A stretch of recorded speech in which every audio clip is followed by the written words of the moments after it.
আজ থেকে শুরু হচ্ছে করোনায় ক্ষতিগ্রস্ত ৫০ লাখ পরিবারকে সরকারের নগদ অর্থ সহায়তা প্রদান। সরাসরি মোবাইল অ্যাকাউন্টে যাবে ২৫০০ টাকা। করোনাকালে অনলাইন লেনদেনে আগ্রহ বাড়ছে গ্রাহকের। প্রস্তুত নয় দেশীয় ব্যবসা প্রতিষ্ঠান। সর্বস্তরে চালু করতে না পারায় রাজস্ব আয়ে মিলছে না সুফল, মত অর্থনীতিবিদদের। তৈরি পোশাক খাতে আগস্ট থেকে $১,০০০ কোটি কার্যাদেশ পাওয়ার সম্ভাবনা।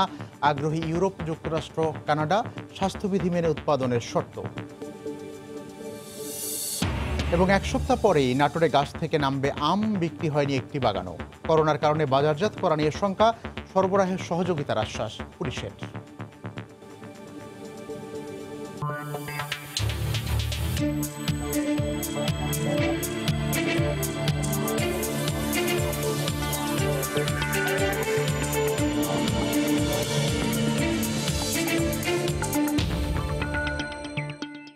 আমন্ত্রণ জানাচ্ছি দেশ ও দেশের বাইরের অর্থ বাণিজ্যের নানা খবর নিয়ে আমাদের নিয়মিত আয়োজন এ সময়ের বাণিজ্যে। আর আপনাদের সঙ্গে আছি আমি মিজানুর রহমান কবির। গণভবনে মোবাইল ব্যাংকিংয়ের মাধ্যমে সুবিধাবঞ্চিতদের নগদ অর্থ সহায়তা এবং স্নাতক ও সমমান পর্যায়ের শিক্ষার্থীদের উপবৃত্তি কার্যক্রমের উদ্বোধনী অনুষ্ঠানে বক্তব্য রাখছেন প্রধানমন্ত্রী শেখ হাসিনা। আমরা এখন সরাসরি সেখানে যাচ্ছি। যে পরিবারগুলি শহীদ হয়েছিল বা আহত মুক্তিযোদ্ধা সহ আমাদের নির্যাতিতা মা বোন, তাদের পুনর্বাসনের ব্যবস্থা তিনি অতি দ্রুত সময়ে করেছিলেন।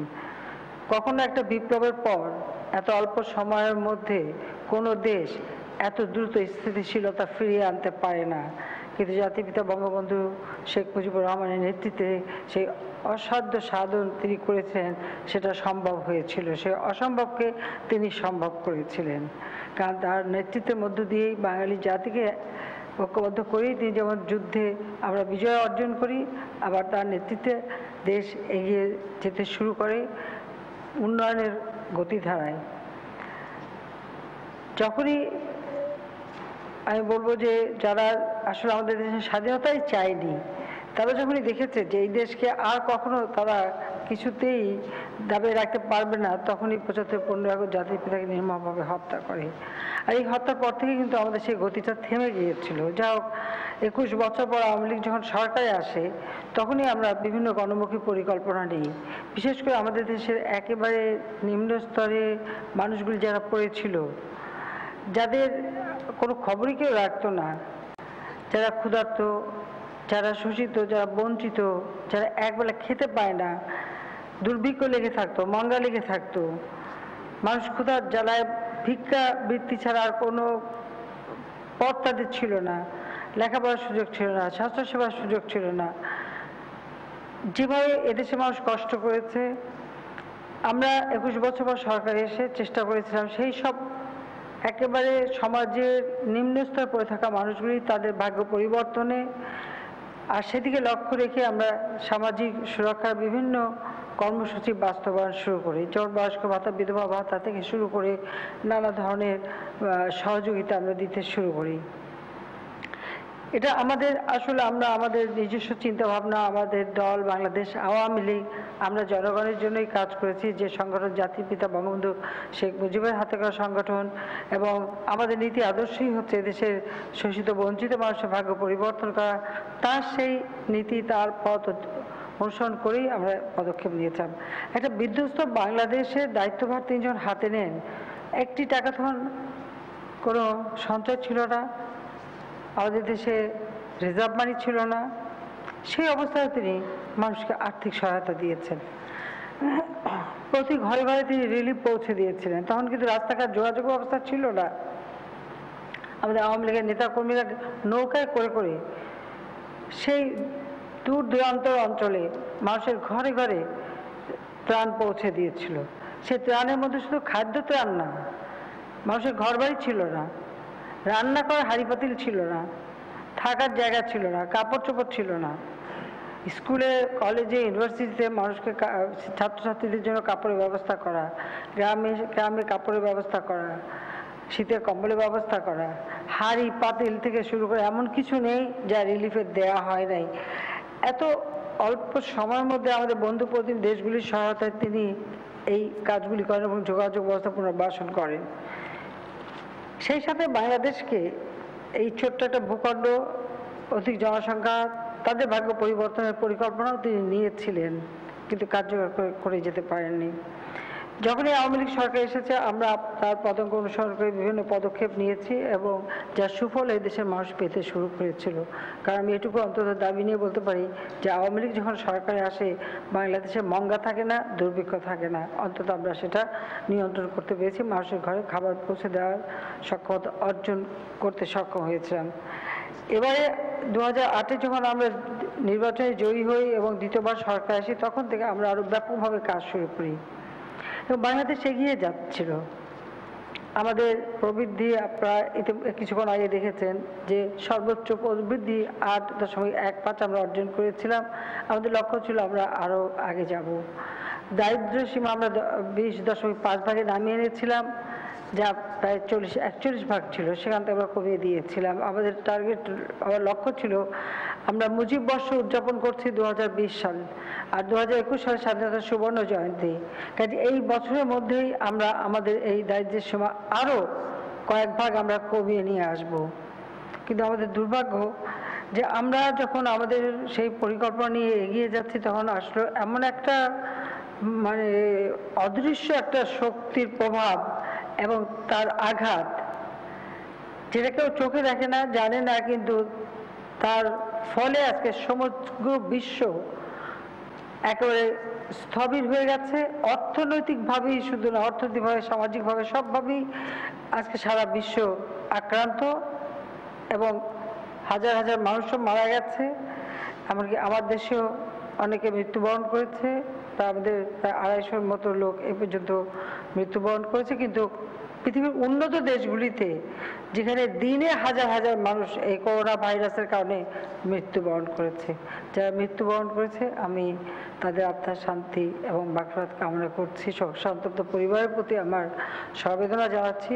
তো আমি শুধু বলবো যে এই যে একটা অদৃশ্য শক্তির হঠাৎ আক্রমণ, যার ফলাফল আজকে সারা বিশ্ববাসী কিন্তু ভোগ করছে, সকলেই কিন্তু আজকে বিপর্যস্ত। এই অবস্থায় বাংলাদেশে আমাদের ভূখণ্ডের দিক থেকে আমরা ছোট, কিন্তু জনসংখ্যার দিক থেকে অনেক বেশি। সে অবস্থা আমাদের দেশের মানুষের কিভাবে তাদের খাদ্যের নিরাপত্তা, তাদের জীবন মান নিশ্চিত রাখা, তাদের জীবনটাকে সচল রাখা, আমাদের অর্থনীতিটাকে গতিশীল রাখা আমরা কিভাবে করতে পারি, সেই চিন্তাটাই সবসময় আমাদের মাঝে রয়েছে। আমরা শুরু থেকে বিভিন্ন পদক্ষেপ নিয়েছি বলেই হয়তো আমরা অন্যান্য দেশ যেভাবে মানে মৃত্যুর ঘটনা ঘটেছে বা আক্রান্ত হয়েছে, আমরা সেটা কিন্তু অনেক নিয়ন্ত্রণে রাখতে পেরেছি। তবে কতদিন একটা মানুষকে আমরা আটকে রাখতে পারি? মানুষের জীবনের প্রয়োজনটা অনেক বেশি, মানুষের ক্ষতি হবে, মৃত্যু হবে সেই চিন্তা করে তাদের যতই আমরা আটকে রাখি না কেন, ক্ষুধার জ্বালাটা তার থেকে অনেক বেশি। মানুষের পেটে ক্ষুধার অন্ন যোগাতে হবে, তাদের কর্মসংস্থানের ব্যবস্থা করতে হবে, তাদের চিকিৎসার ব্যবস্থা করতে হবে, তাদের জীবনমান চলমান রাখতে হবে। ছোট ছোট শিশুরা কতদিন ঘরে বসতে হবে, তাদের লেখাপড়ার সুযোগ করতে হবে, তাদের শিক্ষার পরিবেশটা তৈরি করতে হবে। কিন্তু আমি আগে বলছি, এমন একটা অদৃশ্য শক্তি, এই শক্তি মোকাবেলা কিন্তু কোনো বিশ্বই পাচ্ছে না। যত শক্তিধর দেশ হোক, যত অস্ত্রের দিক থেকে শক্তি, অর্থের দিক থেকে শক্তি, এরকম বহু শক্তিধর দেশ ইতিপূর্বে আমরা দেখেছি। কিন্তু এই করোনা ভাইরাস বা কোভিড-19 এমন এক শক্তি নিয়ে এসেছে যেখানে সব শক্তি পর্যদস্ত হয়ে গেছে। এদের কাছে সকলকেই সারেন্ডার করতে হয়েছে। সেটাই হলো সব থেকে দুর্ভাগ্য বিশ্বের জন্য। তবে লাভবান হয়েছে প্রকৃতি। যেখানে বিশ্ব জলবায়ু পরিবর্তনের ফলে যে পরিবেশ নষ্ট হচ্ছিল, প্রতিবেশ নষ্ট হচ্ছিল, যেটা নিয়ে নানা চিন্তা ভাবনা অনেক কিছু হচ্ছিল, কিন্তু আমরা দেখতে পাচ্ছি যখন এই করোনা প্রভাবে আজকে জীবনযাত্রা সম্পূর্ণ অচল, তখন প্রকৃতি কিন্তু তার আপন গতিতে হেসে খেলে উঠছে। এটাই একটা অদ্ভুত ব্যাপার ঘটে গেছে সারা বিশ্বে। এই ঘটনা কিন্তু পৃথিবীর কোথাও আর কখনো কোনোদিন ঘটেনি। এর পূর্বে আমরা অনেক বিশ্বযুদ্ধ কাহিনী জানি বা অনেক ধরনের মহামারীর কাহিনী জানি, দুর্ভিক্ষের কাহিনী জানি, কিন্তু এবারের বিষয়টা কিন্তু সম্পূর্ণ একটু ভিন্ন ধর্মী। এই অবস্থার মধ্যেও বাংলাদেশের মানুষের জন্য আমরা কি করতে পারি? আমাদের দুর্ভাগ্য যে আমাদের প্রবাসে প্রায় 450-র উপর বাঙালি মৃত্যুবরণ করেছে। এটা অত্যন্ত দুঃখের বিষয়। আমাদের দেশে আমার মানুষকে সুরক্ষিত রাখার জন্য অনেক চেষ্টা করে যাচ্ছি, আমার মানুষকে আহ্বান জানাচ্ছি এবং আমি ধন্যবাদ জানাই তারা আমাদের আহ্বানে সাড়া দিচ্ছেন এবং সেভাবে তারা মেনে চলছেন। এবং আমি আবারও বলবো যে আমাদের স্বাস্থ্য অধিদপ্তর থেকে স্বাস্থ্য সুরক্ষা করবার জন্য যে নির্দেশনাগুলি দেওয়া হচ্ছে সেগুলি সবাই মেনে চলবেন, সেটাই আমরা চাই। পাশাপাশি জীবন তো কখনো অচল হয়ে থাকতে পারে না, যে কারণে এখন রোজার মাস অনেকেরই একটু জীবন জীবিকার প্রয়োজন রয়েছে, সেজন্য আমরা কিছু কিছু ক্ষেত্রে শিথিল করেছি। আমাদের স্বাস্থ্যকর্মীরা, ডাক্তার, নার্স, অন্যান্য স্বাস্থ্যকর্মী, আমাদের আইন শৃঙ্খলা রক্ষাকারী সংস্থা, পুলিশ বাহিনী সহ অন্যান্য বাহিনীগুলি, আমাদের সশস্ত্র বাহিনী, আমাদের অন্যান্য যারা আমাদের প্রশাসনের কর্মকর্তা, প্রত্যেকে কিন্তু দিন রাত অক্লান্ত পরিশ্রম করে যাচ্ছেন মানুষের সেবা করতে। আর এই সেবা করতে গিয়ে অনেকে জীবনও দিয়েছে, অনেকে অসুস্থ হয়ে পড়ছেন। যারা অসুস্থ হয়ে পড়েছেন তারা দ্রুত আরোগ্য লাভ করুক, যারা জীবন দিয়েছেন তাদের আমি আত্মার মাগফিরাত কামনা করি, কিন্তু তারা জাতির জন্য জীবন দিয়েছে। আজকে আমাদের চেষ্টা করতে হবে যে আমরা যারা আমাদের বিত্তশালী আছে এবং সকলে কিন্তু পথে নেমেছে, সাহায্য করছে, তারপর আমি বলবো যে আরও বেশি অন্তত যাদের সামর্থ্য আছে তারা আপনার আশেপাশে কেউ যদি দরিদ্র থাকে তাদের পাশে দাঁড়ান, সাহায্য করেন। আমি ধন্যবাদ জানাই আমাদের যে ফসল তোলার সময় যে সমস্যাটা ছিল, কারণ যোগাযোগ ব্যবস্থা সম্পূর্ণ বন্ধ। সাধারণত আমাদের এক এক অঞ্চলে ধান কাটতে অন্য অঞ্চল থেকে লোক আসে, তারা ধান কাটে, ধানের অংশ নিয়ে যায়, টাকা নিয়ে যায়, কিন্তু এবার সেই সুযোগটা সীমিত ছিল। তারপরে যখন আমরা এই ব্যাপারে উদ্যোগ নিলাম, আমাদের প্রশাসন এবং আইন শৃঙ্খলা রক্ষার যথেষ্ট ব্যবস্থা নিল, যারা ধান কাটতে চাইল তাদেরকে জায়গায় জায়গায় পৌঁছে দিল, কিন্তু সেখানেও কিন্তু লোকবলের অভাব ছিল। আমি প্রথমে আমাদের ছাত্রলীগের আহ্বান জানালাম যে যে যেখানে আছে তার যার নিজের এলাকা সব জায়গায় তাদের নামতে হবে এবং ধান কাটায় কৃষকের পাশে দাঁড়াতে হবে। মনে রাখতে হবে এই ধান থেকেই কিন্তু চাল হয়, আর এই চাল থেকে কিন্তু ভাত হয়, আর সেই ভাত খেয়ে আমরা বাঁচি, আমাদের মূল খাদ্য। কাজে সেই কাজ করতে লজ্জার কিছু নেই বা গর্বের বিষয় যে আমরা যেটা খেয়ে জীবন বাঁচাই সেই জায়গাটায় আমরা শ্রম দেব না, এই দৈন্যতাটা যেন কারো মনে না থাকে। সত্যি আমি খুব আনন্দিত এবং সবাইকে আমি ধন্যবাদ জানাই যে ছাত্রলীগ আমার সাথে সাথে আমি দেখেছি যে আমাদের কৃষক লীগের সকলে নেমে গেছে, আমাদের যুবলীগ, স্বেচ্ছাসেবক লীগ, আওয়ামী লীগের নেতৃবৃন্দ যে যেখানে ছিল প্রত্যেকেই নেমে পড়েছে এবং এই ধান কাটা সাহায্য করেছে। এবং আজকে আমাদের সারা বাংলাদেশে কৃষকের গোলা ভরা ধান। আগামীতে আবার যে ফসল ফলাতে হবে, আমি ইতিমধ্যে নির্দেশ দিয়েছি যে আমাদের 1 ইঞ্চি জমি অনাবাদি থাকবে না।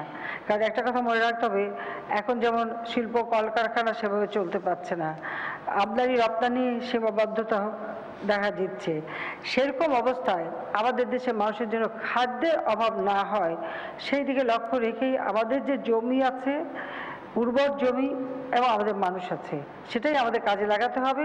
অন্তত ঘরের খাবার উৎপাদন করে ঘরের মানুষ খাবে, দরকার হলে আরও পাড়া প্রতিবেশী অর্থাৎ অন্যান্য দেশ যদি কোনো অভাব হয় আমরা সেখানে সহযোগিতা করব, সেই চিন্তা করেই আমাদের কিন্তু ফসল ফলাতে হবে।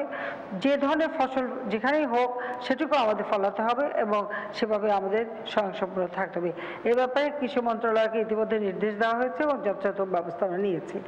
আমাদের যেহেতু সব কিছু একটা অচল অবস্থা, সেখানে যারা অন্তত শ্রম দিয়ে জীবনযাপন করত তাদের জীবনটা একেবারে স্থবির হয়ে যায়, কারণ তাদের আয়ের কোনো পথ থাকে না। তাদের কথা চিন্তা করে, এবং আপনারা জানেন যে আমরা মুজিব বর্ষ উদযাপন করছি, এই মুজিব বর্ষ উদযাপনে আমাদের অনেক পরিকল্পনা ছিল, আমাদের বাজেটেও কিছু টাকা ছিল এবং আমরা বিভিন্ন কর্মসূচি হাতে নিয়েছিলাম।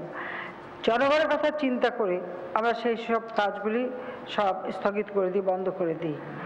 যেটুকু আমরা অনলাইন অথবা টেলিভিশন রেডিওর মাধ্যমে প্রচার সম্ভব আমরা সেটা প্রচার করে যাচ্ছি, কিন্তু আমরা মূল কাজগুলি বন্ধ করে দিই।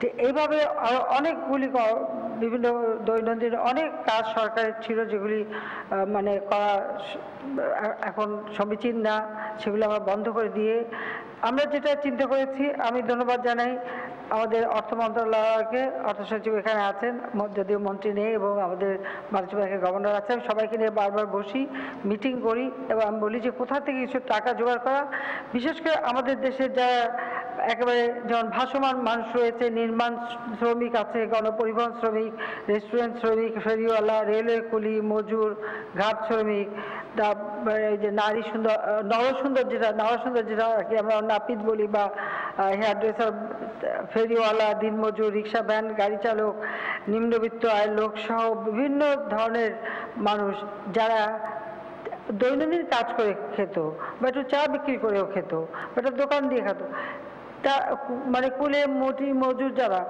তাদের কোনো কাজ নেই। কারণ মানুষ যাতায়াত করে না, তাদের কাজ থাকবে কোত্থেকে?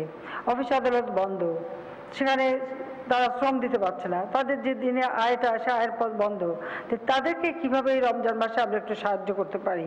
তো সেইভাবে অনেক হিসেব নিকেশ করে আমরা কিছু অর্থ সাশ্রয় করার চেষ্টা করেছি, কিছু অর্থ আমরা ইতিমধ্যে ব্যবস্থা করেছি, এবং সেই লক্ষ্য নিয়েই আমরা ইতিমধ্যে প্রায় প্রতিজন আরও 50 লক্ষ মানুষকে আমরা সাহায্য দেবো। ইতিমধ্যে আপনারা জানেন যে আমরা 50 লক্ষ মানুষকে কার্ড দিয়ে, রেশন কার্ড মাত্র 10 টাকায় তারা চাল কিনতে পারে। আমরা ওএমএস এর মাধ্যমে এই 10 টাকায় চাল কেনার ব্যবস্থা করে দিচ্ছি। তাছাড়া আমাদের সামাজিক যে নিরাপত্তা বেষ্টনী, বয়স্ক ভাতা, বিধবা ভাতা, প্রতিবন্ধী ভাতা, মুক্তিযোদ্ধাদের ভাতা, বিভিন্ন ভাতাগুলি আছে, সে ভাতাগুলি যেমন অব্যাহত থাকছে, ভাতাগুলি আমরা দিচ্ছি, বিভিন্ন সহায়তা আমরা দিচ্ছি।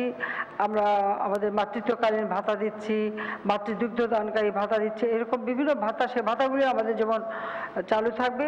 তো এদের বাদ দিয়ে এবং ওই 10 টাকায় যাদের রেশন কার্ড তাদের বাদ দিয়ে বাকি যারা রয়ে গেছেন তাদের জন্য কিছু করা, এটাই আমাদের একটা লক্ষ্য ছিল। সেই লক্ষ্য সামনে নিয়েই ইতিমধ্যে আমরা ব্যবস্থা নিচ্ছি। তাছাড়া যারা ভিজিডি, ভিজিএফ এর মাধ্যমে খাদ্যশস্য পান, আমাদের মৎস্যজীবী থেকে শুরু করে সকলেই সেই সহযোগিতাটা সময় পেয়ে থাকেন। তো যারা সহযোগিতা পান তাদের বাইরে যারা এখন রয়ে গেছেন, যারা অন্তত নিজেরা কিছু কাজ করে নিজের জীবন জীবিকা নির্বাহ করতেন, তাদের কথা চিন্তা করেই আমরা তাদেরকে, আমরা যে টাকাটা অন্তত মানে সংগ্রহ করতে পেরেছি, এখানে প্রায় 1200 কোটি টাকা, এই 1200 কোটি টাকা আমরা 2500 টাকা করে একজনকে, অর্থাৎ 2500 টাকা করে জনপ্রতি এককালীন নগদ সহায়তা আমরা দেওয়ার সিদ্ধান্ত নিয়েছি। আর এই টাকাটা দেওয়ার জন্য আমরা কিন্তু কমিটি করেছি, সে কমিটিটা বারবার যাচাই বাছাই করা হয়েছে, এবং সেখানে দ্বৈততা পরিবহন করা, অর্থাৎ দ্বৈততা পরিহার করার ব্যবস্থা করেছি। কোনো যারা একবার পান, যাদের নাম আছে তারা নেবেন না, তাদের নাম বাদ যাবে, এই দ্বৈততা থাকবে। যারা পাচ্ছেন তারা পাচ্ছেন, বিজেপি পাচ্ছেন, বিজেপি পাচ্ছেন, বয়স্ক ভাতা পাচ্ছেন, তারা না, তার বাইরে যারা কিছুই পাচ্ছেন না, এই সেই না পাওয়া যারা, তাদের জন্য কিন্তু এই ব্যবস্থাটা। কাজে এই তালিকাটা করার সময় বারবার আমরা অনুরোধ করেছি যে এই বিষয়টা যেন অবশ্যই নজরে থাকে, যে এই দ্বৈততা পরিহার করে দিয়ে তাদের বাইরে যারা, তাদেরকে দেওয়া। অর্থাৎ আমি আগেই বললাম যে আমাদের যারা ভাসমান মানুষ আছে, নির্মাণ শ্রমিক আছে, পরিবহন শ্রমিক আছে, কুলি মজুররা আছে, আমাদের ঘাট শ্রমিক আছে, আমাদের ফেরিওয়ালা আছে, দিনমজুর, রিক্সা ভ্যান গাড়ি চালক থেকে শুরু করে এরকম যারা একেবারে নিম্নবিত্ত আয়ের লোক, তারা যাতে পায়, আমরা তাদের কথা চিন্তা করেছি এবং তাদের তালিকাটাই করা হয়েছে।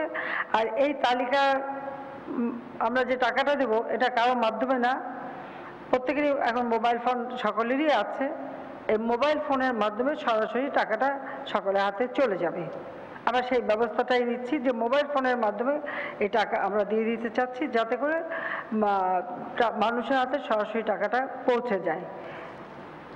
আমরা এই একদিকে মুজিব বর্ষ, তারপর এখন রমজান মাস, সামনে ঈদ, এইসব বিষয়গুলি চিন্তা ভাবনা করেই আমরা এই সিদ্ধান্তটা নিয়েছি।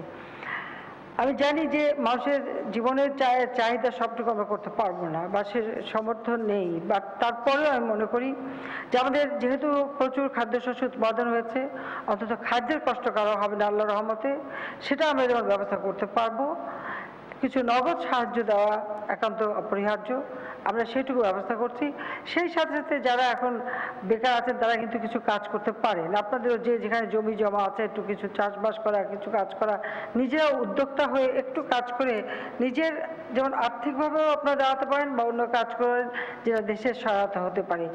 একেবারে বেকার বসে না থেকে নিজেরা কিছু কিছু কাজ করলে পরে সেটা শারীরিকভাবে মানসিকভাবে শক্তি পাবেন, আর দেশের উপকার হবে, পরিবারের উপকার হবে, সেটাও আপনারা অন্তত করতে পারবেন। সেই দিকে আমি সবাইকে অনুরোধ জানাচ্ছি। এর পাশাপাশি আপনারা জানেন যে শিক্ষাকে আমরা গুরুত্ব দিয়েছি। স্বাধীনতার পরপরই জাতির পিতা একটা শিক্ষা কমিশন গঠন করেছিলেন বিশিষ্ট বৈজ্ঞানিক, তিনি ডক্টর কুদরতে খোদাকে দিয়ে তিনি একটা রিপোর্টও পেশ করেছিলেন, সেটা প্রায় ৭৪ সালের শেষের দিকে। আমাদের দুর্ভাগ্য যে সেটা তিনি বাস্তবায়ন করে যেতে পারেননি। পরবর্তীতে আমরা সরকারে যখন আসি তখন আবার একটা শিক্ষা কমিশন গঠন করে একটা রিপোর্ট তৈরি করি, কিন্তু মাত্র 5 বছর সময় পেয়েছিলাম, বাস্তবায়ন করতে পারিনি। পরবর্তীতে যারা ক্ষমতা এসেছিল সেটা আর তারা কার্যকর করেনি। দ্বিতীয়বার যখন আমরা সরকার এসে তখন আবার আমরা সেই শিক্ষা নীতিমালা প্রণয়ন করি এবং সেটা আমরা বাস্তবায়ন শুরু করেছি। শিক্ষাকে আমরা সব থেকে গুরুত্ব দিয়েছি, তার কারণ আমরা দারিদ্র্যমুক্ত বাংলাদেশ গড়তে হলে আমার একটা শিক্ষিত জাতি দরকার, কিন্তু সেই শিক্ষাটাকে আমরা একেবারে মানুষের দোরগোড়ায় পৌঁছে দেওয়া সেই ব্যবস্থাও আমরা নিয়েছি। পাশাপাশি আমরা যেমন শিক্ষা সহায়তা দিয়ে যাচ্ছি, বিনামূল্যে বই বিতরণ করে যাচ্ছি, একটা প্রি প্রাইমারি থেকে আমরা শিক্ষা দেওয়া শুরু করেছি, প্রি প্রাইমারি থেকে মানে মাধ্যমিক পর্যন্ত আমরা দিচ্ছি। আমাদের মেয়েদের শিক্ষা উচ্চ মাধ্যমিক এবং একবারে 12 ক্লাস পর্যন্ত অবৈতনিক করে দেওয়া হয়েছে। উচ্চশিক্ষায় অনেক মেধাবী ছাত্ররা আছে যারা হয়তো একটা পর্যায়ে এসে শিক্ষার সুযোগটা পায় না, তারা এই সুযোগ থেকে যাতে বঞ্চিত না হয় তাদের জন্য আমরা বৃত্তির ব্যবস্থা করেছি। আমরা প্রাইমারিতে যে বৃত্তি দিই সে টাকাটা মায়ের কাছে মোবাইল ফোনের মাধ্যমে সরাসরি পৌঁছে যায়। প্রায় 2,04,00,000 শিক্ষার্থী সেই প্রাইমারি থেকে নিয়ে মাধ্যমিক পর্যন্ত তারা কিন্তু বৃত্তি পাচ্ছে। এর বাইরেও একটা শিক্ষা সহায়তা ট্রাস্ট ফান্ড আমি প্রধানমন্ত্রীর দপ্তরে আমরা প্রতিষ্ঠা করেছি। এই শিক্ষা সহায়তা ট্রাস্ট ফান্ডের মাধ্যমেও আমরা কিছু শিক্ষা সহায়তা দিয়ে থাকি, যেটা বিশেষ করে আমরা এটা দেই আমাদের উচ্চশিক্ষায় মেধাবী ছাত্রছাত্রী যারা তাদের জন্য। কাজে এখানে আমরা ট্রাস্টে একটা স্থায়ী তহবিলও গঠন করা আছে, সেখান থেকে যে টাকাটা বাৎসরিক আসে সেখান থেকে আমরা এই টাকাটা বরাদ্দ করি। এখানে অনেক সময় অনেক সমাজে বিত্তবানরা তারা সহযোগিতা করেছেন, অনেকে অনুদানও দিয়েছেন, সেখান থেকে সেটাকে আমরা বাড়াতে চেষ্টা করি। আর আমরা এই ট্রাস্টের মাধ্যমে স্নাতক পর্যায়ে যেমন 2019 সালে 2,09,674 জন ছাত্রছাত্রীর মাঝে উপবৃত্তি বাবদ 102,74,02,600 টাকা এবং টিউশন ফি বাবদ 8,66,41,200 টাকা বিতরণের কার্যক্রম আমরা হাতে নিই এবং সেটাই এখন আমি উদ্বোধন করব। কারণ আমরা প্রতি বছরই একটা হিসাব করি এবং সেইভাবে ওই টাকা থেকে যেটা আসে আমরা এই উপবৃত্তি হিসেবে বা বৃত্তি হিসেবে এটা আমরা দিয়ে থাকি। আমরা যে 2,04,00,000 শিক্ষার্থীকে বৃত্তি দিই সেটার বাইরেই আমরা আবার সেটা সহই, অর্থাৎ তার মাঝে এই 2,00,000 প্রায় 9,674 জন তাও যুক্ত, সব মিলিয়ে আমরা এই বৃত্তিটা দিয়ে যাই। তো যেহেতু প্রধানমন্ত্রীর ট্রাস্টের মাধ্যমে আমরা দিচ্ছি, কাজে আমরা সেটাও আমরা একই অনুষ্ঠানে একসাথে এখানে আমরা উদ্বোধন করতে যাচ্ছি। আমাদের উদ্দেশ্যটা হচ্ছে যে আমাদের ছেলেমেয়েরা যারা খুব মেধাবী, কারণ বিশ্ব এগিয়ে যাচ্ছে, বিশ্বের সাথে তাল মিলিয়ে আমাদের চলতে হবে। বাংলাদেশ পিছিয়ে থাকবে এটা হতে পারে না। মহান মুক্তিযুদ্ধে জাতির পিতার নেতৃত্বে আমরা বিজয় অর্জন করেছি, আমরা বিজয়ী জাতি। আমাদের সবসময় মনে রাখতে হবে যে আমরা বিজয়ী জাতি। যত ঝড়ঝাপটা আসুক, যত আঘাত আসুক, যাই আসুক না কেন, আমাদেরকে সবসময় আমরা বিজয়ী জাতি হিসেবে এই কথাটা চিন্তা করে মাথা উঁচু করে চলতে হবে। একদিকে আমাদের এই জন্য শিক্ষার ব্যবস্থা করা, তাছাড়া আমাদের স্বাস্থ্যসেবা আমরা একেবারে গ্রামে তৃণমূল মানুষের কাছে স্বাস্থ্যসেবা নিয়ে গেছি। আপনারা জানেন কমিউনিটি ক্লিনিকের মাধ্যমে আমরা চিকিৎসা যেমন দিচ্ছি, প্রাথমিক চিকিৎসা বিনা পয়সায় 30 প্রকার ঔষধও আমরা বিতরণ করছি। আর এখন এই কোভিড 19 অর্থাৎ এই করোনা ভাইরাস, এটা মোকাবেলা করার জন্য আমরা স্বাস্থ্য সেবার ব্যবস্থা এবং সুরক্ষার ব্যবস্থা করেছি। প্রত্যেকটা জেলা উপজেলায় পর্যন্ত আমরা এই চিকিৎসা সেবার ব্যবস্থাটা করে দিচ্ছি। ইতিমধ্যে আমরা 2000 ডাক্তার নিয়োগ দিয়েছি। তাদেরকে এই করোনা ভাইরাস এই চিকিৎসার ব্যাপারে তাদেরকে আমরা ট্রেনিং দিয়ে ইতিমধ্যে তাদের আমরা কাজে লাগাচ্ছি এবং তাদের এই কাজের সাথে সাথে ট্রেনিংও পাবে। 6000 নার্স আমরা নিয়োগ দিয়েছি অতিরিক্ত, এই কয়েকদিনের মধ্যে আমরা এটা দিয়েছি, যাতে করোনা ভাইরাসে আক্রান্ত যারা যেন যথাযথ চিকিৎসা পায় এবং নার্সিং সেবাটা পায়, সেদিকে লক্ষ্য রেখেই আমরা এই পদক্ষেপটা দ্রুত নিয়েছি। এই সাথে সাথে আমরা আরও কিছু লোক নিয়োগ দেব, যেখানে আমাদের অনেক টেকনিশিয়ান দরকার হবে এবং আরও লোক লাগবে, তারও ব্যবস্থা আমরা নিচ্ছি। ইতিমধ্যে স্বাস্থ্য মন্ত্রণালয়কে নির্দেশ দেওয়া হয়েছে তাদের কী কী ধরনের লোক দরকার সেটা তারা হিসাব করবে, আমরা সেগুলিও সাথে সাথে নিয়ে নেব। অর্থাৎ করোনা, একদিকে করোনা ভাইরাস সেটাকে মোকাবেলা করে দেশের মানুষের জানমাল রক্ষা করা এবং তাদের সুচিকিৎসার ব্যবস্থা করা এবং দ্রুত তারা সুস্থ হয়ে ফিরে আসুক সেই ব্যবস্থা করা। অপরদিকে আমরা আজকে আমাদের যারা একেবারে মানে নিম্ন পর্যায়ে পড়ে থাকা মানুষগুলি, তাদের কিছু আর্থিক সহায়তা দেওয়া সেই ব্যবস্থা দিচ্ছি। তাছাড়া ত্রাণ বিতরণের ক্ষেত্রে সমগ্র বাংলাদেশে অত্যন্ত সুপরিকল্পিতভাবেই কিন্তু এই ত্রাণ বিতরণ চলছে এবং সেটা আমি প্রতিনিয়ত খবর নিয়ে থাকি একেবারে প্রত্যন্ত অঞ্চল পর্যন্ত।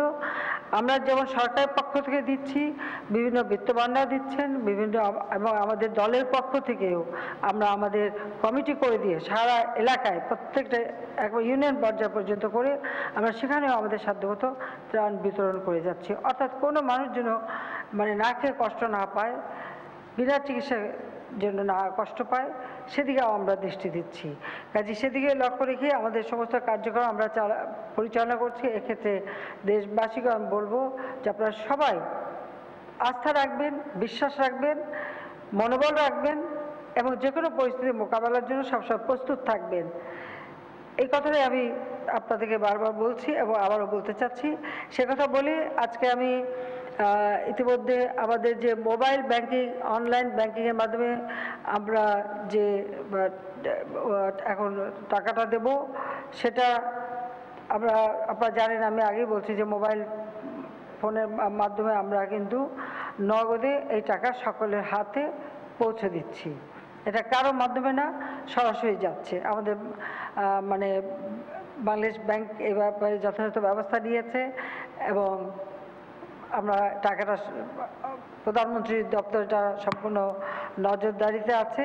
আমরা সেই নজরদারি করেই আমরা 50 লক্ষ পরিবারের মধ্যে নগদ অর্থ প্রদান, সহায়তা প্রদান এই কর্মসূচিটা আমরা হাতে নিয়েছি। এর একটা নির্দেশিকাও আমরা দিয়েছি এবং এরপরে ভবিষ্যতে আমরা যেটা করতে চাচ্ছি, যেমন আমাদের দেশে আরও কিছু মানুষ পড়ে আছে, যেমন আমাদের হিজড়া, বেদে বা বিভিন্ন শ্রেণীর মানুষ, আমাদের সমাজ কল্যাণ মন্ত্রণালয় তাদের সহযোগিতা করবে। কিছু আমরা সহযোগিতা তাদের করে থাকি, কিন্তু তাদের ভাতাও কিছু দেওয়া হয়ে থাকে।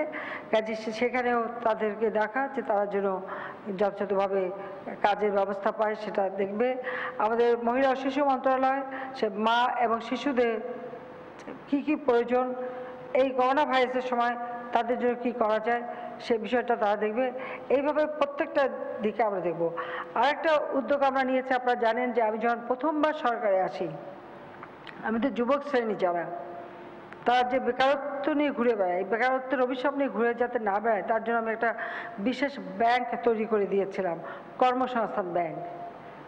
সে সময় এই ব্যাংকের থেকে, সেই সময় থেকে এখনও আছে যে বিনা জামানতে একজন যুবক, সে শিক্ষিত হোক আর বেকার হোক বা অশিক্ষিত হোক, যে কোনো একজন যুবক বা তরুণ বা তরুণী, তারা কোনো জামানত ছাড়া এখান থেকে স্বল্প সুদে তারা 2 লক্ষ টাকা ঋণ নিতে পারবে এবং এই ঋণ নিয়ে তারা নিজেরা ব্যবসা করতে পারবে অথবা যৌথভাবে কয়েকজন বন্ধুবান্ধব মিলে যৌথভাবে তারা ব্যবসা বাণিজ্য করতে পারবে। সেই সুযোগটা সৃষ্টির জন্য এই কর্মসংস্থান ব্যাংক আমি তৈরি করি। এই কর্মসংস্থান ব্যাংকের থেকেও এই ঋণটা আমরা আরও বৃদ্ধি করবার জন্য ইতিমধ্যে এই ব্যাংকে আমরা আরও 2000 কোটি টাকা সেখানে আমানত দেওয়া হয়েছে, তাই না? 2000 দেওয়া হবে। আমরা আরও 2000 কোটি টাকা সেখানে বিশেষ আমানত দিয়ে দেব। ওখান থেকে আমাদের এই যুবক শ্রেণী যাতে বেকার হয়ে ঘুরে না বেড়ায়, তার জন্য তারা সেখান থেকে ঋণ নিতে পারবে, নিজেরা ব্যবসা বাণিজ্য করতে পারবে। আমাদের যারা প্রবাসী তারাই কিন্তু আমাদের রেমিটেন্স পাঠায়, কাজে তাদের এই অর্থ প্রেরণ বা তারা যেন ঘরবাড়ি বিক্রি না করে ঋণ নিয়ে বাইরে যেতে পারে, বিদেশে যেতে পারে, তাদের কর্মসংস্থানের জন্য, তার জন্য প্রবাসী কল্যাণ ব্যাংক নামে আমি আরেকটি বিশেষ ব্যাংক প্রতিষ্ঠা করে দিই। সেই ব্যাংকেও আমরা আরও টাকা দেবো, সেখানেও আমরা আরও অতিরিক্ত 500 কোটি, এর আগে আমরা ওখানে প্রায় 400 কোটি টাকা দিয়েছি, আমরা আরও 500 কোটি টাকাও সে ব্যাংকে জমা দিয়ে দিচ্ছি। কারণ আপনারা জানেন যে এখন প্রবাসে কাজের পরিধিতে সীমিত হয়ে গেছে, সেখানেও বহু মানুষ এখন কাজ হারাচ্ছে, অনেকে দেশে ফিরে আসছে, তারা আমার দেশের নাগরিক, তারা ওখানে যে কষ্ট করুক আমি চাই না, সে তারা ফিরে আসবে, কিন্তু এখানে এসে তারা যেন কিছু কাজ করে খেতে পারে, তাদের সেই কর্মসংস্থানের ব্যবস্থাটা আমরা করে দিচ্ছি। সেই কারণে আমরা তাদেরকে তারা যাতে এই সুযোগটা পায় সেই জন্য ওই ব্যাংকে আরও 500 কোটি টাকা আমরা দিয়ে দিচ্ছি।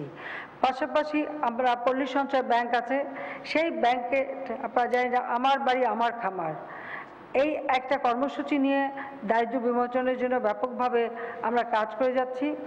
সেখানেও তাদেরকেও আমরা একটা ব্যাংক তৈরি করে দিয়েছি, কারণ এটা প্রকল্পের মাধ্যমে চলছে, ভবিষ্যতে যেন প্রকল্পে না চলে, যারা এখানে সমিতি করবে বা সমবায় করে নিজের ব্যবসা নিজে চালাতে পারবে, প্রকল্পের থেকে ধীরে ধীরে তারা নিজের পায়ে দাঁড়াবে এবং তাদের সঞ্চয় তাদের ব্যাংকে থাকবে, ব্যাংকের মালিক তারা, ওখান থেকেই তারা টাকা নেবে, ওখান থেকেই তারা তাদের ব্যবসা বাণিজ্য বা কর্মসংস্থানের ব্যবস্থা করবে। সেই কথা চিন্তা করে কিন্তু এই পল্লী সঞ্চয় ব্যাংক আমরা করেছি, সেখানেও আমরা কিন্তু এই ব্যবস্থাটা করেছি। ইতিমধ্যে আপনারা জানেন যে আমাদের অনেক মাদ্রাসায় যেখানে এতিমখানা আছে, একেবারে এতিম, যাদের কোথাও যাবার কেউ নেই, তারা খুব একটা কষ্টের মধ্যে দিয়ে ছিল, আমরা তাদের কথা চিন্তা করে ইতিমধ্যে প্রায় 6865টি কওমি মাদ্রাসা যেখানে এতিমখানা, সেখানে আমরা আর্থিক সহায়তা দিয়েছি। প্রত্যেকটা এসে এখানে প্রায় 10 কোটির কাছাকাছি টাকা আমরা ব্যয় করেছি। এতিমে যে কোন মাদ্রাসা মানে সেখানে কতজন এতিম আছে আমরা হিসেব নিয়েছি, সেই হিসেব অনুযায়ী প্রত্যেক মাদ্রাসায় কিন্তু আমরা টাকা পাঠিয়ে দিয়েছি। প্রায় 6865টি কওমি মাদ্রাসা যেখানে এতিমখানা আছে, যে এতিমদের বাবা মা নাই, কোথাও যাওয়ার জায়গা নেই, ওখানেই পড়ে আছে, তাদেরকে আর্থিক সহায়তা ইতিমধ্যে আমরা দিয়ে দিয়েছি। আর দ্বিতীয় পর্যায়ে আমরা আরও 7000 কওমি মাদ্রাসাকে ঈদের আগে আর্থিক সহায়তা প্রদান করব এবং সেই পদক্ষেপ আমি নিয়েছি। এভাবে বিভিন্ন জায়গায় যেখানে যারা এতিম এসি যারাই আছে পড়ে, কোনো শ্রেণীর জন্য অবহেলিত না থাকে সেদিকে লক্ষ্য রেখে আমরা ব্যবস্থা নিচ্ছি। আর তাছাড়া আমাদের সারা বাংলাদেশের বিভিন্ন মসজিদ আপনারা জানেন, ইমাম মুয়াজ্জিন সহ ওখানে যারা থাকেন, সাধারণত এই রমজান মাসে সবাই এখানে যায়, তারাবি নামাজ টামাজ পড়ে, সেখানে মসজিদে একটা ভালো ইনকাম হয়। অবশ্য এখনও সব মসজিদে যারা মসজিদ কমিটি আছে তারা সহায়তা দিয়ে যাচ্ছে, বিত্তশালীরা দান করে যাচ্ছে, সেটা আমি জানি, সেই খবরটা আমরা রাখি। তারপরেও আমি মনে করি যে আমাদের একটা দায়িত্ব আছে, আমি ইতিমধ্যে একটা তালিকা করতে বলে দিয়েছি যে আমি সকল মসজিদে আমার এই ঈদ উপলক্ষে বা রমজান উপলক্ষে আমি কিছু আর্থিক সহায়তা দেব, সে তালিকাটাও আমরা করে দিচ্ছি এবং সেটাও আমি দিয়ে দেব। এই কারণে আমরা দিচ্ছি। তাছাড়া আপনারা জানেন যে আমাদের প্রত্যেকটা এলাকায় সব জায়গায় মানুষের কষ্টটা দূর করা, এটাই আমার লক্ষ্য, আমি সেটাই চাই। যে আমি হয়তো এত মানুষ হয়তো অনেক বেশি দিতে পারবো না, কিন্তু কিঞ্চিত পরিমাণ দিলেও যেন আমি দিতে পারি, কেউ যেন বঞ্চিত না হয় এবং সবাইকে যেন কিছু সহযোগিতা করতে পারি, সেই চিন্তা করি আমরা এই পদক্ষেপগুলি নিচ্ছি। কাজে আমি সবাইকে আন্তরিক ধন্যবাদ জানাই এই দীর্ঘ সময় আমার বক্তব্য শোনার জন্য। আমি জানি রোজা মুখে বক্তব্য দেওয়াও কষ্টকর আর শোনা আরও কষ্টকর। যাও আমরা দেশকে এগিয়ে নিয়ে যাচ্ছি, এগিয়ে নিয়ে যাব।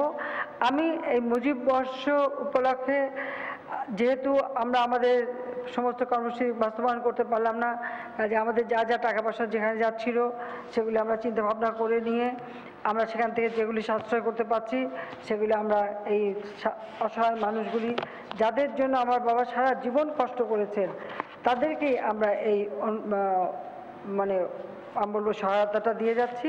তা আমি আর কিছু না বলে এটা প্রথমেই যেমন করোনা ভাইরাস পরিস্থিতি মোকাবেলার জন্য ব্যাংকিং পরিষেবার মাধ্যমে 50 লাখ ক্ষতিগ্রস্ত মানুষের মাঝে যে আর্থিক সহায়তা নগদ অর্থ প্রেরণ, এটা এই ভিডিও কনফারেন্সিংয়ের মাধ্যমে আমি শুভ উদ্বোধন ঘোষণা করছি।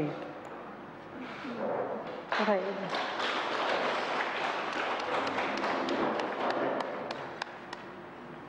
চলে আসতে দেখো।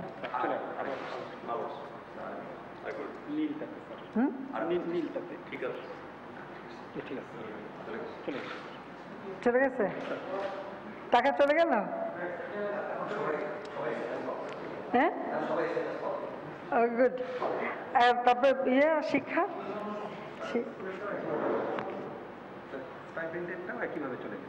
একই সাথে ও যা হোক, মোবাইল ব্যাংকিং অনলাইন ব্যাংকিং বাবদ স্নাতক ও সমপর্যায়ে 2019 খ্রিস্টাব্দের শিক্ষার্থীদের উপবৃত্তি টিউশন ফি বিতরণ কার্যক্রম, এটাও আমি উদ্বোধন ঘোষণা করলাম। এবং একসাথে যে আমি যে বাটন টিপে উদ্বোধন করলাম, এতে আমাদের এই মানে শিক্ষার্থীরাও তাদের বৃত্তির টাকা পেয়ে যাচ্ছে, আর যাদেরকে আমরা এই করোনা ভাইরাসের কারণে তাদের আর্থিক সহায়তা দিচ্ছি সে টাকাও চলে যাচ্ছে। কাজে দুটোই কিন্তু একসাথে উদ্বোধন হয়ে গেল, একসাথেই টাকা চলে যাচ্ছে। এটাই হলো আমাদের ডিজিটাল বাংলাদেশ। হাতে হাতে টাকা নিতে হবে না, কারো কাছে যেতে হবে না, ধর্ণা দিতে হবে না, বলতে হবে না, সবার কাছে টাকা হেঁটে পৌঁছে যাবে, মানে মোবাইল ফোনের মাধ্যমে ডিজিটাল পদ্ধতিতে পৌঁছে যাবে। তো সবাইকে আমি আন্তরিক ধন্যবাদ জানাচ্ছি। আর এটুকু বলবো যে দোয়া করেন সবাই যেন আমরা এই অবস্থা থেকে মানে দ্রুত বেরিয়ে আসতে পারি। যদিও আমরা কিছুটা মানে আমাদের শিথিলতার জন্য হয়তো এটা একটু সংক্রমণ বেড়ে গেছে, তবে আমি আশা করি যে এটাও আমরা নিয়ন্ত্রণে আনতে পারবো। কারণ আমরা যদি বিশ্বের উন্নত দেশগুলির সাথে আমাদের দেশের তুলনা করি, সে তুলনায় আমি বলবো যে আমাদের স্বাস্থ্যসেবা যথেষ্ট দক্ষতার পরিচয় দিয়েছে, যে কারণে আমরা এটা অনেকটা নিয়ন্ত্রণ করতে পেরেছি। তবুও আমি দেশের জনগণকে বলবো যে আপনারা আরেকটু নিজেরা সুরক্ষিত থাকে। তো আমি এটা বলবো না যে সারাক্ষণ মাস্ক পরে থাকা, কারণ আপনাদের কিন্তু অক্সিজেন নিতে হবে, নিঃশ্বাস প্রশ্বাস নিতে হবে। কারোর সঙ্গে কথা বলার সময় বা যখন জনসমাগমে যাবেন বা বাজার হাটে যাবেন তখন পড়েন, কিন্তু যখন এমনি থাকবেন তখন কিন্তু এটা পড়বেন না, কারণ এটা কিন্তু অনেক সময় লাংসে ক্ষতি করে, কারণ আপনার অক্সিজেনটা আসে না। আমাদের শিক্ষামন্ত্রী তো ডাক্তার, সে তো এখানে বসেই আছে, সে তো বলতে পারে এই ব্যাপারে যে সারাক্ষণ এটা বসে থাকা স্বাস্থ্যের জন্য মোটেই সুরক্ষিত না। কাজে এটা সবাইকেই আমি এটা বলবো। হ্যাঁ, শুধু সংক্রামিত যাতে না হয়, অর্থাৎ কারোর সাথে কথা বলতে গেলে হাঁচি কাশি শ্বাস প্রশ্বাসের মাধ্যমে একজনের কাছ থেকে একজনের জন্য সংক্রামিত না হয়, ওটা আপনাকে দেখতে হবে। আর এমনি সময় সবসময় বা অফিসে কাজ করা বা যখন আপনি নিজে কাজ করছেন তখন পরে থাকতে হবে, সেটা কিন্তু না। আর এটা মাস্ক পরতে হবে, গ্লাভসও পরতে হবে, কিন্তু সেটা মানে যেটা সহজে শ্বাস প্রশ্বাস নেওয়া যায় সেটা। অনেকে আমি জানি যে সেই কি ওটাকে বলে যেটা খুব বেশি নিয়ে তোলপাড়, N95 কিন্তু সাধারণ মানুষের পড়ার জন্য না, এটা ডাক্তার নার্স বা যারা করোনা ভাইরাস রোগীকে সেবা দেবে তাদের জন্য, এটা শুধু তাদের জন্য। এটা সাধারণভাবে পড়া বা ব্যবহার করার কোনো যৌক্তিকতা নাই বা প্রয়োজনও নাই। ঘরে তৈরি করেও মাস্ক পরা যায়, অর্থাৎ আপনি আপনার শ্বাস প্রশ্বাসটা অন্যের কাছে যেন না যায়, অন্যটা যেন আপনার কাছে না আসে, সেইটা সুরক্ষিত করার জন্য পড়া। আর ওটা হচ্ছে চিকিৎসা যারা দেবে, হয় অপারেশন থিয়েটারে থাকবে, আইসিইউতে থাকবে বা হাসপাতালে রুগীর পাশে থাকবে বা রুগী দেখবে, রুগী পরীক্ষা করবে, সেই ক্ষেত্রে তাদের পড়তে হবে। অর্থাৎ হাসপাতাল রুগী সেবা যারা দেবে তাদের এটা পড়তে হবে, বা ঘরেও যারা রুগী সেবা দেবে তারা, কিন্তু এমনি সাধারণভাবে কিন্তু সেটা পড়ার কোনো প্রয়োজনীয়তাই নাই। কাজে এটা পড়ে অযথা নষ্ট না করে এটা হাসপাতালে পাঠিয়ে দেওয়াটাই ভালো। একটা নোটও পাঠিয়েছি ভাই। যে আমি এটুকু বলে সবাইকে আন্তরিক ধন্যবাদ জানাচ্ছি। ইনশাআল্লাহ এই অবস্থা থেকে আমরা মুক্তি পাবো। আর আমি আশা করি আমার সাধ্যমতো যতটুকু সম্ভব, আমি জানি যে এটা কিছুই না, তারপরেও যেটুকু দিতে পেরেছি একটু হলেও মানুষের কাজে লাগবে বলে আমি আশা করি। দোয়া করবেন যেন এভাবে দিয়ে যেতে পারি। গোলা ভরা ধান, পুকুর ভরা মাছ আর খেতে মানে তরি তরকারি, ফল ফলালি যেন আরো ব্যাপকভাবে হয়। আমাদের দেশের মানুষ যেন খেয়ে পরে দুধে ভাতে বাঙালি যেন ভালো থাকে, সেই দোয়া করে সবাইকে আন্তরিক ধন্যবাদ জানিয়ে বক্তব্য শেষ করছি। জয় বাংলা, জয় বঙ্গবন্ধু, বাংলাদেশ চিরজীবী হোক। ধন্যবাদ মাননীয় প্রধানমন্ত্রী। দেশের 50 লাখ পরিবারকে নগদ অর্থ সহায়তা প্রদান এবং স্নাতক ও সমমান পর্যায়ের শিক্ষার্থীদের উপবৃত্তি কার্যক্রমের উদ্বোধনী অনুষ্ঠানে গণভবনে বক্তব্য রাখছিলেন প্রধানমন্ত্রী শেখ হাসিনা। আমরা তখন সরাসরি সেখানে ছিলাম। দেখছেন এই সময়ের বাণিজ্য। করোনা সংকটকালে খুচরা মূল্যের চেয়ে কম দামে ভোগ্যপণ্য বিক্রয় কার্যক্রম শুরু করেছে মেঘনা গ্রুপ অফ ইন্ডাস্ট্রিজ। রাজধানীর 39টি পয়েন্টে 5টি ট্রাকে প্রতিষ্ঠানটি বিক্রি করছে ফ্রেশ নাম্বার 1 ও পিওর ব্র্যান্ডের 18টি পণ্য। বাণিজ্য মন্ত্রণালয়ের সহযোগিতায় ভোক্তাদের কাছে নিত্য প্রয়োজনীয় পণ্য বিক্রয় কার্যক্রম পুরো রমজান মাস জুড়ে অব্যাহত থাকবে বলেও জানিয়েছে মেঘনা গ্রুপ।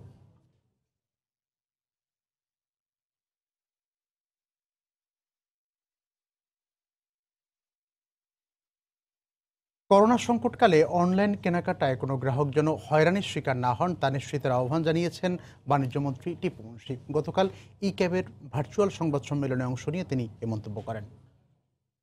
5 লক্ষ লোকের অলরেডি এখানে কর্মসংস্থান হবার সুযোগ রয়েছে। এই কোভিড-19 এর সিচুয়েশন কবে শেষ হবে আমরা এখনো জানি না, কিন্তু আমরা এখনই তাদেরকে প্রিপেয়ার করতে চাই। মানুষ যেন ঘরে থেকেই তার প্রয়োজনীয় জিনিসটা পেতে পারে, যাতে করে বাইরে বেরোতে না।